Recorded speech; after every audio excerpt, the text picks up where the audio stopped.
Welcome students. तो अभी से कुछ समय बाद आप लोगों की बोर्ड की हिंदी विषय की परीक्षा प्रारंभ हो जाएगी।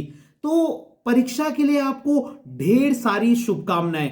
आपसे ज्यादा चिंता मुझे भी लगी हुई है कि आप लोगों का पेपर कैसे होगा, लेकिन मुझे पूरा विश्वास है कि आप लोगों का पेपर अच्छा होगा। तो अगर आप एग्जाम देने जा रहे हैं, आप लोगों की ये पहली बोर्ड परीक्षा है, मतलब इस साल का जो है ये आपका पहला पेपर है। तो आप लोगों को कुछ इंपॉर्टेंट बातें ध्यान रखनी है। क्लियर हो गई? सबसे पहले मैंने जो पॉइंट्स नोट करे मैं आपको बता रहा हूं। सबसे पहले आपको स्कूल ड्रेस में जाना है। पॉइंट नंबर 1, हमेशा स्कूल ड्रेस में जाइए। क्लियर हो गई बात? आपको स्कूल ड्रेस में जाना है। पॉइंट नंबर 2, जब आप ड्रेस पहनेंगे तो अपने जेब वगैरह के पॉकेट चेक कर लीजिए, उसमें कोई भी पर्ची या कोई भी चीज ना हो। पर्ची क्या होता है, देखो कई बार हम लोग क्या करते हैं, नोट्स बनाते हैं, ठीक है, और एक पेज पॉकेट में रख लेते हैं। क्या क्यों रखते हैं कि जब हम मतलब स्कूल के बाहर जाएंगे, जहां हमारा सेंटर है, वहां हम क्या करेंगे, पढ़ लेंगे, एक रिवीजन कर लेंगे। आपकी बात ठीक है, लेकिन बाई चांस अगर वो पर्ची आपके पॉकेट में ही चली गई, बाहर चेकिंग भी होती है, लेकिन ऐसा काम करना ही नहीं है जिसमें रिस्क हो। क्लियर है? तो पॉकेट वगैरह चेक कर लीजिए, ये गलती मत कीजिएगा। आपके साथ कोई पर्ची गलती से भी अंदर नहीं जानी चाहिए। आप जबरदस्ती नहीं ले जाते, लेकिन कई बार वो गलती से चली गई तो बाद में जो है ऐसा काम करना ही नहीं है जिसमें रिस्क हो। क्लियर हो गई बात? दूसरी चीज, स्कूल ड्रेस में जाना है आपने। दूसरा, पॉकेट वगैरह अच्छे से चेक कर लेना। क्लियर हो गया? तीसरा, एडमिट कार्ड, जो आपके पास एडमिट कार्ड है उसके क्लियर इंस्ट्रक्शन पढ़ लेना। डन? उसको पढ़ के जाना, आपको क्या चीज ले जानी है, क्या चीज नहीं ले जानी। डन? चौथा, एडमिट कार्ड जरूर ले जाना है। जो आपका एडमिट कार्ड है, क्लियर है, बोर्ड एग्जाम का, वो अपने साथ जरूर ले जाना है। तो एडमिट कार्ड को अपने साथ जरूर ले जाना, और स्कूल का आइडेंटिटी कार्ड भी जरूर ले जाना है। जो स्कूल का आई कार्ड है वो पहन कर जाना है, ठीक है। और एडमिट कार्ड अभी से इस वीडियो को देखने के बाद अपने पाउच में रख देना। पाउच पाउच ट्रांसपेरेंट होना चाहिए। क्लियर हो गई बात? अगर आप पाउच ले जा रहे हैं अपने साथ तो वो ट्रांसपेरेंट होना चाहिए। और सबसे इंपॉर्टेंट बात कि बच्चे कह रहे सर क्या हम ब्लैक पेन का यूज कर सकते हैं, तो नहीं, आप ब्लैक पेन का यूज मत करिएगा। ढंग से सुन लीजिए, ब्लैक पेन का यूज मत करिएगा।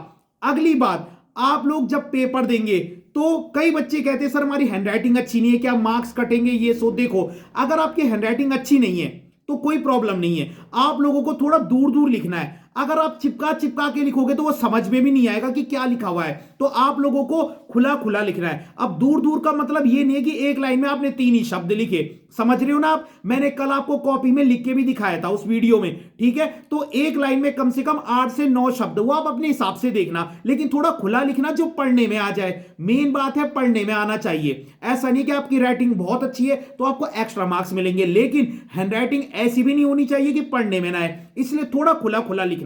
डन? एक और चीज, अगर कोई शब्द गलत हो जाता है, कोई लाइन गलत हो जाती है, तो आप लोग क्या करते हो, आप लोग उसके ऊपर ऐसे ऐसे ऐसे पता नहीं कितनी बार कर देते हो। आपको एक लाइन से कट करना है बस, चाहे कोई शब्द हो या कोई लाइन हो, आपको ओवर राइटिंग नहीं करनी है। उससे क्या होता है, इंप्रेशन खराब होता है। अब एग्जामिनर आपकी कॉपी दिखेगा ना, हैंडराइटिंग अब आपने बहुत कटफट किया होगा, वो अच्छा नहीं लगेगा। एक लाइन से किया होगा तो आपका टाइम भी बचेगा, ऐसे ऐसे करने में तो बहुत टाइम लग जाता है, तो आपने एक लाइन कट करनी है। डन? क्लियर? और सबसे इंपॉर्टेंट बात, कोई प्रश्न छोड़कर नहीं आना है। ये बच्चे पता क्या करते हैं आप लोग, 40 एमसीक्यू है, इवन कई बच्चे एमसीक्यू भी छोड़ देते हैं, तो 40 तो एमसीक्यू ही है, वो तो आपको करने ही है। डन? उसके बाद आती है बात लॉन्ग क्वेश्चंस की। अगर आपको कोई प्रश्न नहीं आता है, बिल्कुल नहीं आ रहा है, तो उस चैप्टर से रिलेटेड जो भी आपको पता है, ये हिंदी है, वो रिलेटेबल जरूर करेगा। ढंग से सुन लीजिए, अगर आपको कोई प्रश्न बिल्कुल नहीं आता है तो उस चैप्टर से रिलेटेड जो याद आ रहा है वो लिख दीजिए। छोड़ने से बहुत बेटर है, छोड़ना कुछ नहीं है।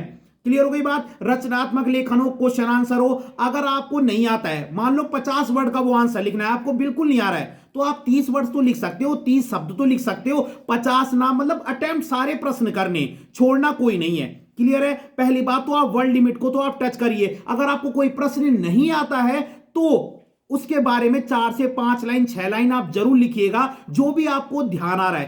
प्रश्न कोई नहीं छोड़ना है, सबसे इंपॉर्टेंट न्यूज, और ब्लू पेन का ही यूज करना है, और शब्दों के बीच में थोड़ी दूरी रखनी है, चिपका के नहीं लिखना। बोर्ड एग्जाम की कॉपी आप वैसे भी नहीं भर पाओगे, और भर भी दी तो दूसरी कॉपी मिल जाएगी, टेंशन मत लो, तीसरी भी मिल जाएगी, तो उसकी कोई दिक्कत ही नहीं है। खुला खुला काम करना, हर क्वेश्चन के बीच में एक लाइन लीव करना जब नेक्स्ट क्वेश्चन करोगे। और अगर आप एमसीक्यू कर रहे हो ना, तो जैसे आपने प्रश्न नंबर लिखा, उसके बाद हर एमसीक्यू के बीच में एक एक दो दो लाइन लीव कर दो। मैंने आपको कल कॉपी में प्रेजेंटेशन का तरीका भी बताया था, तो इंपॉर्टेंट पॉइंट्स बता दिए, एक बार रिपीट कर रहा हूं। स्कूल ड्रेस में जाना है, डन, क्लियर हो के बाद पॉकेट चेक कर लेना। दूसरी बात, स्कूल का जो है आपके पास आई कार्ड होना चाहिए, ठीक है, एडमिट कार्ड भी होना चाहिए, और वो आपके पाउच के अंदर होना चाहिए, खोना मत।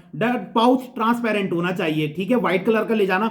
उसके बाद जो है blue pen, only blue pen, इसको ढंग से सुन लो, ब्लू पेन, ठीक है। उसके बाद क्या है, अब देखो कई बच्चे कह रहे हैं कि सर क्या हम अंडरलाइन भी कर सकते हैं? बिल्कुल कर सकते हैं, लेकिन अंडरलाइन के चक्कर में कहीं पता चला आपका टाइम वेस्ट हो गया, कोई क्वेश्चन नहीं छूटना चाहिए। अंडरलाइन करने में बुराई कुछ नहीं है, लेकिन अगर अंडरलाइन के चक्कर में रहो, अगर कोई क्वेश्चन बाद में छोटा करना पड़ा, टाइम नहीं बचा, तब दिक्कत है। क्लियर है? तो अंडरलाइन करने के एक्स्ट्रा पॉइंट तो नहीं मिलते, लेकिन अंडरलाइन करने से अच्छी बात है, लेकिन डिपेंड करता है आप पे कितना समय। तो टाइम वेस्ट नहीं होना चाहिए आपका, मेरे कहने का मतलब ये, आप अंडरलाइन कीजिए मत कीजिए, टाइम पे डिपेंड है। क्लियर है बात? उसके बाद थोड़ा खुला खुला लिखना है, मैंने बता दी, चिपका चिपका के नहीं लिखना है, बहुत कॉम्प्लिकेटेड होता है कॉपी चेक करने में।